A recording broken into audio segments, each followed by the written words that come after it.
My name's Tim Sterk. I'm a foreman at Burgess Concrete. It's a family-oriented, family-owned company, and I've been here pretty much right after it started, so I'm glad to be where I'm at. I was pretty much born into the concrete industry, so I've been in it ever since probably '84 till now. I have no plans of doing anything else. All in all, that's what I like to do.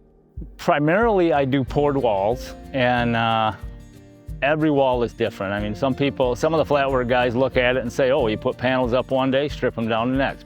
What you are doing is kind of starting the line for everybody else that works there. They're going off of what you put in. So instruments they're coming out with nowadays are making that a lot easier. You know, before it was pulling the tape and strings and batter boards, and now you're kind of doing that yourself with these new type instruments we have with GPS and with our total stations. So now we can punch it all into there, and it's 10 times faster, and it's accurate.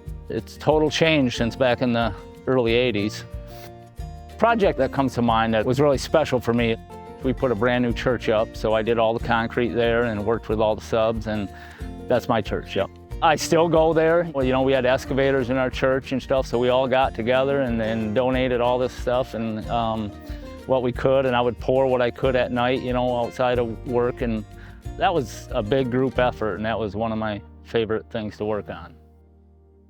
A lot of challenges we have is in our suspended work. Radius concrete that, you know, you're pouring 200-300 yards at a time in one pour to do this giant auditorium. You're putting a deck up, you know, to pour this thing on, and it's 15 feet in the air, and you're suspending 200-300 ton of concrete and steel. So that type of work is probably the most problem solving you have to do, because most of that is in your head and in your experience of what's gonna hold and what's not. You're solving a ton of problems in them type of situations.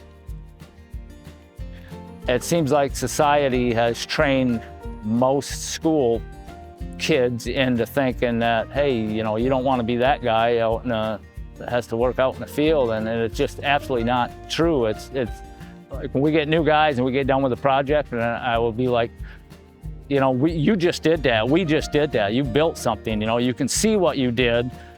It is a job that you can take pride in. You're not just sending papers or, you know, computer stuff somewhere and then you don't see it again. So take pride in what you do, you know. Don't do it just to get by.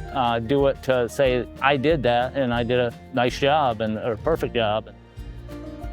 Keeping a positive working environment, I think, is staying positive yourself. I don't know, it just works. As long as I stay positive, they stay positive. So all these years you put into the industry, and you know, you've worked through so many hardships and tough days, and so winning the award it'd be a very proud moment for me.